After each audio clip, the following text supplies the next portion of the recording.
నమస్తే, welcome to one TV special focus. కొత్తదనం ఉంటేనే ఏదైనా హిట్ అవుతుంది. అది సినిమా కావచ్చు, జీవితం కావచ్చు, లేదా గ్రామం కావచ్చు. ప్రతి ఒక్కరూ కొత్తగా ఆలోచించి అందరికంటే భిన్నంగా ఉండాలని, అందరిలా కాకుండా కొందరిలానే ఆలోచించాలని కోరుకుంటారు. టక్కరి దొంగ సినిమాలో మహేష్ బాబు ఇంట్రొడక్షన్ సాంగ్ నలుగురికి నచ్చనిది నాకు అసలే నచ్చదురోయ్ అంటూ అప్పట్లోనే చెప్పేశాడు. ఈ గ్రామం కూడా అంతే. అందరి బాటలో కాకుండా సొంతంగా ఓ బాటని ఏర్పాటు చేసుకుంది. ఒకవైపు సంప్రదాయాన్ని కొనసాగిస్తూనే మరోవైపు కొత్తదనానికి నాంది పలికింది. ఎక్కడో యూపీలోని మదోపట్టి అనే గ్రామాన్ని ఎలాగైతే యూపీఎస్సీ ఫ్యాక్టరీ అని ఎలాగైతే పిలుస్తారో, తెలంగాణలోని యాదాద్రి భువనగిరి జిల్లా నారాయణపూల్ మండలంలోని అల్లందేవి చెరువు గ్రామం కూడా తనకు తాను కొత్తగా ఓ పేరును పెట్టుకుంది. ఆ పేరు చెబితే ఆ జిల్లాలో ఎవరైనా ఇట్టే గుర్తుపట్టేస్తారు. ఇంతకీ ఏంటా గ్రామం? ఆ గ్రామం సాధించిన ఘనత ఏంటి? ఈరోజు ఈ స్పెషల్ స్టోరీలో తెలుసుకుందాం.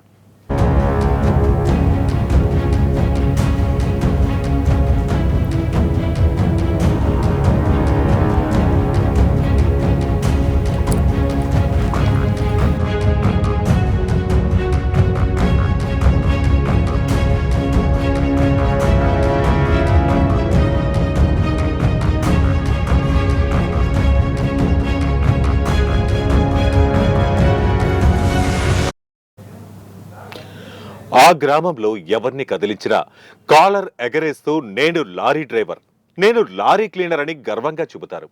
లారీ డ్రైవర్, క్లీనర్ ఉద్యోగాలు చేస్తూ ఎందుకు కాలర్ ఎగరేస్తున్నారు అనే సందేహం వస్తుంది కదా. ఇవేమైనా గవర్నమెంట్ ఉద్యోగాలా లేక గవర్నర్ ఉద్యోగాలా అని అడగటం కామనే. మా ఉద్యోగాలు అంతకంటే స్పెషల్ అంటారు అక్కడి ప్రజలు. 1980కి ముందు ఆ గ్రామంలోని ప్రజలు ఎన్నో ఇబ్బందులు ఎదుర్కొన్నారు. కూలీ పనులకు వెళ్తూ పంట పొలాల్లో పని చేసుకుంటూ కాలం వెళ్లదీసేవారు. ఎంత చేసినా ఏ రోజుకు ఆ రోజే. ఒక్కరోజు పని లేకున్నా పస్తులుండాల్సిందే. పైగా ఆ ప్రాంతంలో వర్షాభావ పరిస్థితులు ఎప్పుడూ ఉంటూనే ఉంటాయి. ఒకవేళ సొంతంగా వ్యవసాయం చేసుకున్నా పెట్టిన పెట్టుబడి డబ్బులు వెనక్కి వస్తాయన్న గ్యారంటీ లేదు. విత్తనాలు వేసి ఆకాశం వైపు చూస్తూ ఉండడంతోనే సరిపోతుంది.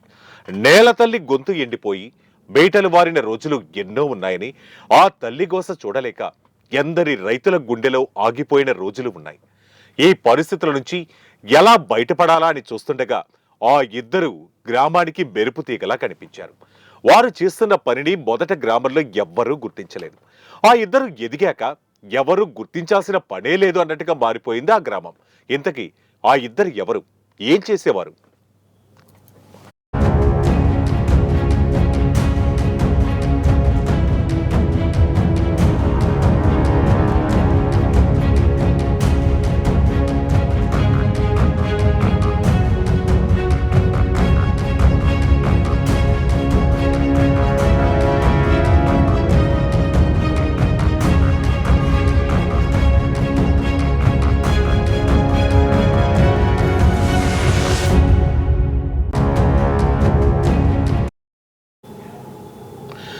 సక్సెస్ సాధించిన ఆ ఇద్దరి గురించి తెలియాలంటే మనం 1980 ప్రాంతానికి వెళ్ళాలి. అల్లందేవి చెరువు గ్రామానికి చెందిన అంతటి భిక్షపతి, యాదయ్య అనే ఇద్దరు వ్యవసాయ వృత్తిని కాకుండా బయటకు వెళ్లి డ్రైవింగ్ వృత్తిని చేపట్టాలని అనుకున్నారు. లారీ క్లీనర్ వృత్తి నుంచి మొదలుపెట్టి డ్రైవింగ్ నేర్చుకుని ఆ గ్రామంలో మొదటి లారీ డ్రైవర్లుగా మారారు. మొదట్లో వీరి పట్ల గ్రామస్తులకు కొంత వ్యతిరేకత ఉండేది.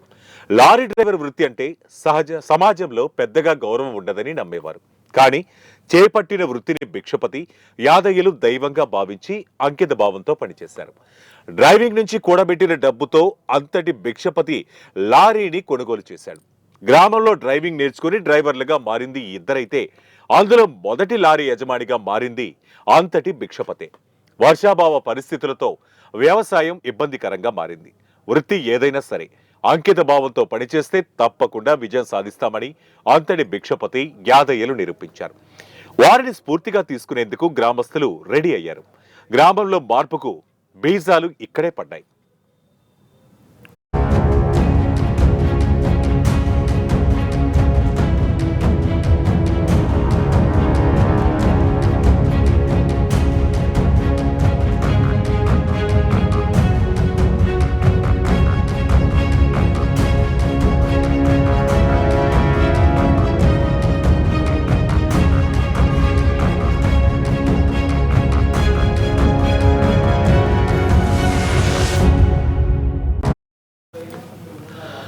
భిక్షపతి యాదయ్యలను స్ఫూర్తిగా తీసుకుని యువత డ్రైవింగ్ నేర్చుకునేందుకు సిద్ధమయ్యారు. కాస్త కూస్తో డబ్బులున్న వారు నేరుగా డ్రైవింగ్ నేర్చుకుని బయట డ్రైవర్లుగా స్థిరపడి అలా సంపాదించిన సొమ్ముతో లారీ కొనుగోలు చేయసాగారు. ఇక డబ్బులు లేని వారు క్లీనర్లుగా జీవితం ప్రారంభించి అంచెలంచెలుగా ఎదిగి మోటార్ ఫీల్డ్లోనే స్థిరపడి లారీలను కొనుగోలు చేయటం మొదలుపెట్టారు. ఈ గ్రామంలో దాదాపు 130 కుటుంబాలు ఉండగా ప్రతి ఇంటికి ఒక లారీ చొప్పున ఉన్నట్టుగా గ్రామస్తులు చెబుతున్నారు. భూమిపై పెట్టుబడి కంటే వాహనాలపై పెట్టుబడులు పెడితే లాభసాటిగా ఉంటుందని భావించి లారీలపైనే గ్రామస్తులు ఇన్వెస్ట్ చేస్తూ వచ్చారు. ఈ గ్రామంలోని కొంతమందికి 2-3 లారీలు కూడా ఉన్నాయి. ఇసుక రవాణా కోసం, సరుకుల రవాణా కోసం ఎక్కువగా ఈ లారీలు ఉపయోగించేవారు. కొంతమంది తమ లారీలను కంపెనీలకు లీజుగా కూడా ఇచ్చారు. లీజుకి ఇచ్చిన లారీలకు యజమానులే డ్రైవర్లుగా పనిచేస్తూ 2 రకాలుగా సంపాదిస్తున్నారు. కుటుంబాలు బాగుపడ్డాయి. సంపాదనకు లోటు లేదు. పెద్దవాళ్లు తమ పిల్లలను కూడా డ్రైవర్లుగా, ఓనర్లుగా మార్చాలనుకున్నారు. ఇదే క్రమంలో పిల్లలకు డ్రైవింగ్ నేర్పించేవారు. అంతా బాగుంది అనుకున్న సమయంలో కరోనా ట్విస్ట్ ఇచ్చింది.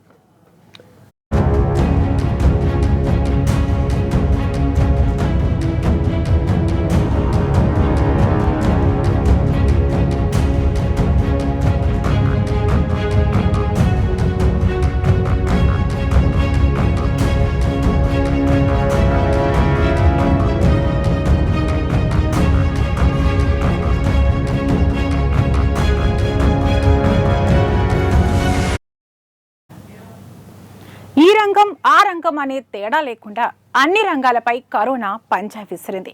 కరోనా దెబ్బకు వ్యాపార రంగం ఒక్కసారిగా కుదేలైంది. రవాణా రంగం స్తంభించిపోయింది. దీనిపై ఆధారపడిన డ్రైవర్లు, లారీ యజమానులు దుర్భర పరిస్థితులను ఎదుర్కొన్నారు. అప్పటి వరకు అంతా బాగుందనుకున్న అల్లందేవి చెరువుపై కూడా కరోనా ప్రభావం కనిపించింది. లారీ కిస్తీలు కట్టలేక కొన్నింటిని అమ్మేశారు. 2-3 లారీలున్న చోట ఒక్కటే లారీ వచ్చింది. ఒక లారీ ఉన్నవాళ్లు దాన్ని అమ్మేసి డ్రైవర్లుగా మారిపోయారు. కరోనా ముందు వరకు ఆ గ్రామంలో 150 వరకు లారీలుండగా ప్రస్తుతం 100 లారీలు మాత్రమే ఉన్నాయని చెబుతున్నారు గ్రామస్తులు. రవాణా రంగం కోలుకోవడంతో ఇప్పుడిప్పుడే మరలా పుంజుకుంటున్నారు. కరోనా సమయంలో బాగా కుంగిపోయిన లారీ డ్రైవర్లు తిరిగి తమ వృత్తి పనులైన వ్యవసాయం చేసుకుంటున్నారు. బతుకు తెరువు కోసం లారీలను కొనుగోలు చేసినా ఎప్పటికైనా మనిషిని బతికించేది వ్యవసాయమే అని చెబుతున్నారు. ఇటీవల కాలంలో మౌలిక సదుపాయ రంగం ఊపందుకుంది.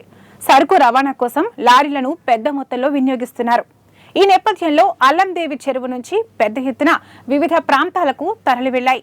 ఎక్కడికి వెళ్లినా సరే దసరా పండుగ వేళకు అన్ని లారీలు గ్రామాన్ని చేరుకుంటాయని, గ్రామంలో జరిగే పండుగ జాతరలో పాల్గొంటాయని గ్రామస్తులు చెబుతున్నారు. లారీ డ్రైవర్ వృత్తిని ఎంచుకున్నాకే తమ జీవితం బాగుపడిందని, 4 డబ్బులు వెనకేసుకోవడమే కాకుండా పిల్లల్ని మంచిగా చదివించుకోగలుగుతున్నామని కూడా గ్రామస్తులు చెబుతున్నారు. మొత్తానికి అల్లందేవి చెరువు గ్రామం లారీల గ్రామంగా ప్రసిద్ధి చెందింది.